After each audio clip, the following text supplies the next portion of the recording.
What is Washington's strategy at play? It seems that President Zelensky is being sidelined as Washington and Moscow conduct backdoor talks about Ukraine's future without Kyiv's participation.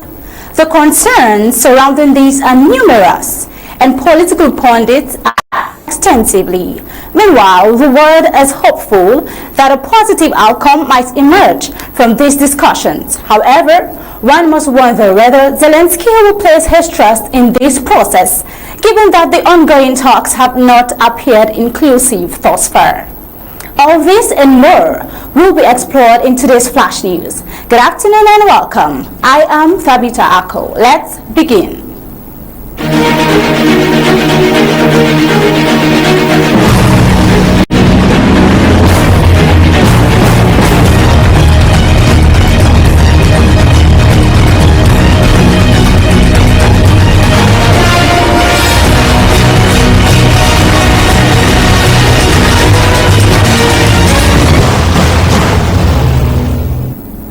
Today, talks are on the way as top U.S. and Russian officials meet in Riyadh to discuss ending the war in Ukraine.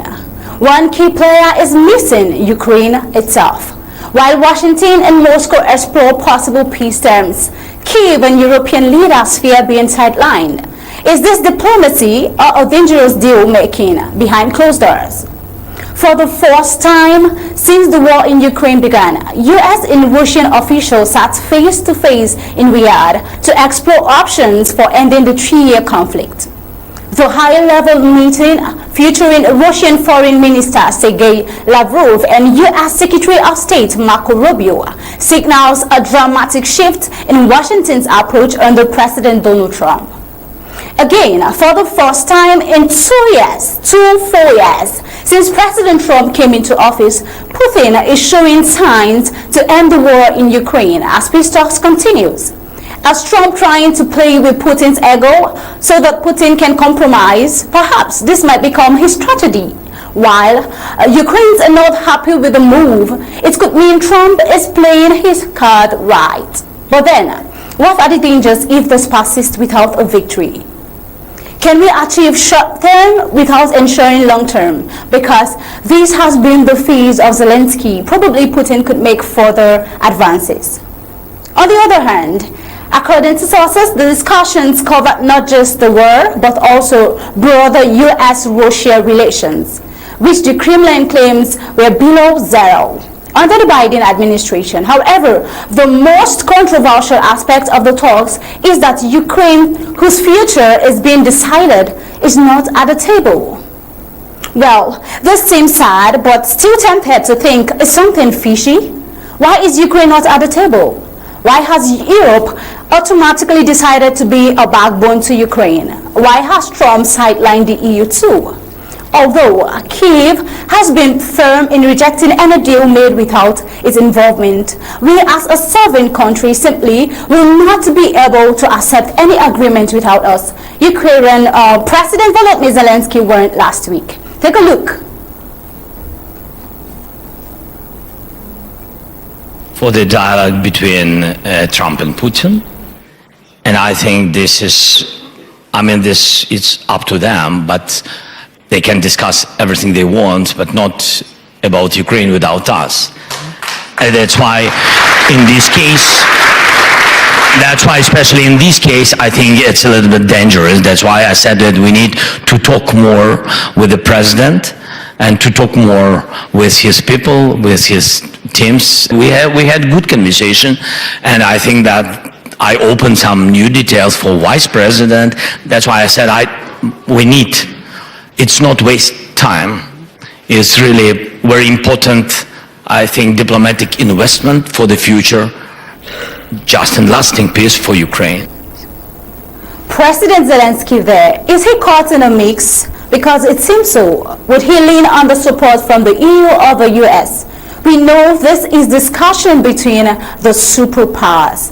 Same period last week, European leaders crumbled to respond, holding an emergency summit in Paris to address what many see as an abrupt shift in U.S. foreign policy.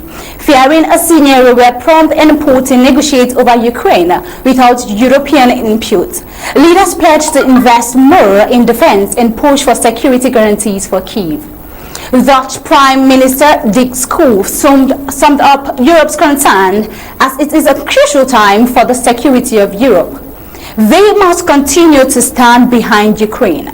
Some European officials are now discussing the possibility of sending troops to Ukraine to enforce a future peace agreement, which is a stark departure from past policies. Still on, British Prime Minister Keir Starmer has gone as far as suggesting that European nations could deploy peacekeeping forces, but emphasized the need for a U.S. security backstop to support such an initiative.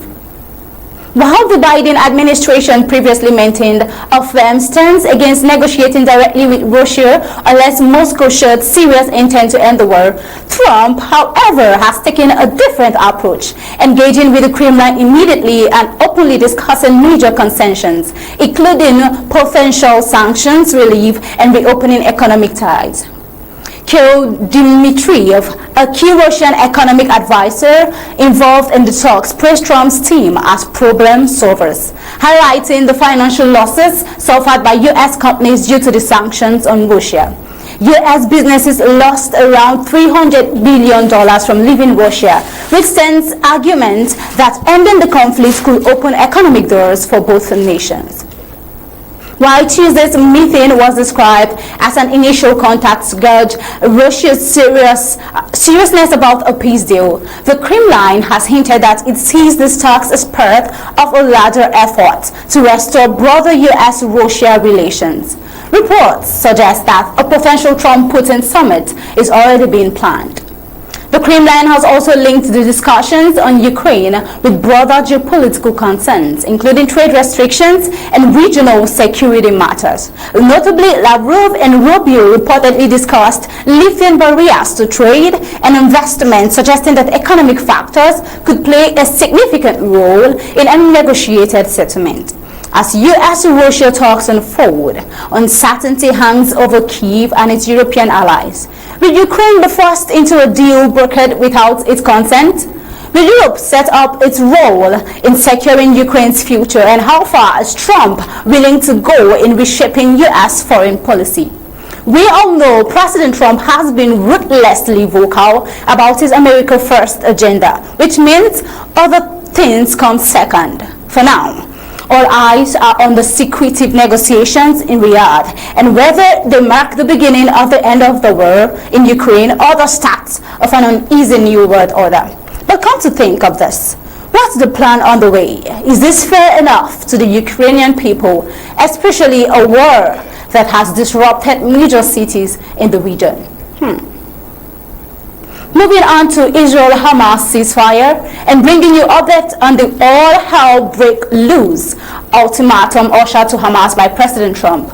Israel is set to receive the remains of an unspecified number of hostages from Gaza on Thursday, marking the first handover of these captives since the ceasefire took effect in January. While the identities of those being returned have not yet been disclosed, the development underscores the fragile state of ongoing negotiations between Israel and Hamas. So far, Hamas has released 19 Israeli hostages under the current ceasefire deal, with a total of 33 hostages due to be freed in staggered intervals. However, Israel has confirmed that at least 8 of these captives are already dead. So pathetic. The next scheduled exchange is set for February 22nd, when 3 more hostages are expected to be released. Despite ongoing negotiations, U.S. President Donald Trump has called for Israel to abandon the ceasefire agreement and let all hell break out. After Hamas initially threatened to delay hostage releases, accusing Israel of violating the terms of the deal, his remarks have intensified the already delicate situation, with mediators from Egypt and Qatar stepping in to prevent further disruptions. Hamas, after discussions with Egyptian and Qatari officials, ultimately agreed to proceed with the releases, but doubts remain over the long-term stability of the agreement. Meanwhile, in Israel, public frustration continues to build, with mass protests in Tel Aviv marking 500 days since Hamas' October 7th attack and demanding urgent action to bring all hostages home. Take a look. It's been 500 days that the hostages that are still alive have been suffering tremendously. We see how they're coming out. We hear about the tortures they've gone through. We've heard about the starvation.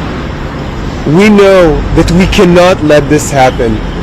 And I want to extend my gratitude to President Trump for stepping up, for showing leadership, and for bringing forth this agreement that finally has enabled us to see some of our brothers and sisters coming out of this torment. However, the work is far from being done. To benefit the region, the only way to stop the suffering, not just of Israelis, not just of the hostage families, but also of the Gazan people, is to bring back the very last hostage. This is key in order to move forward. A move there by the Israelis. The people are waiting. They demand urgent release, and what seems to be a victory is still in a thread. A war that has lasted well a while. In other development, amid ceasefire uncertainties, the future of Gaza remains a critical issue. Israel Prime Minister Benjamin Netanyahu has rejected both Hamas and the Palestinian authorities' involvement in post-war governance, stating that he is committed to President Trump's plan to create a different Gaza. While President Trump's controversial proposal envisions depopulating Gaza and redeveloping it into a luxurious resort hub, Brandon is the referrer of the Middle East. The plan has been met with widespread international opposition, but it has found some support among Israeli officials. Meanwhile, on Monday, Israeli Defense Minister Israel Katz announced the creation of a government department to facilitate the voluntary immigration of Gaza residents. The plan, according to Israel's defense ministry, includes financial aid and logistical support for Palestinians wishing to relocate to third countries via land, air, or sea. However, Trump's assumption that neighboring nations such as Jordan and Egypt would accept displaced Palestinians has been firmly rejected by both countries. Arab leaders fear that mass displacement would create instability and trigger long-term regional consequences. As Israel prepares for the next hostage exchange and deliberates on the post-war plans, the ceasefire agreement's fate remains uncertain. With Trump's influence shaping Israel's strategy and Arab nations pushing alternative proposals, the situation in Gaza is at a crossroad. Will diplomatic efforts prevent further escalation, or is the fragile truce on the verge of collapse? In the coming weeks, decisions will be made and actions will be erupting. We hope to have a favorable one for both nations. It's been back and forth with numerous plane crash for weeks now, and we are coming over to the plane crash in Delta. Just in, a Delta Airlines flight flipped upside down while landing at Toronto Pearson Airport, leaving 18 people injured, including a child in critical condition. The accident occurred during harsh winter weather, raising concerns about aviation safety in extreme conditions. The Delta CLJ 900 regional jet, which carried 76 passengers and 4 crew members, have taken off from Minneapolis St. Paul International Airport for an 86-minute flight. However, as the plane attempted to land in Toronto at about 2:30 p.m. local time, it lost control and flipped over on the snowy tarmac. Passenger John Nelson described the moment as horrifying, tossing passengers sideways and upside down, others pushed to the ground while others were hanging and needed help getting down. Take a look from the scene. Emergency crews rushing to the aircraft as fire trucks sprayed water over the wreckage. One of the plane's wings had detached, and investigators are now trying to determine how it happened. Well, you can see that on your screen. The crash happened as Toronto faced harsh winter conditions with strong winds and snowfall affecting flights.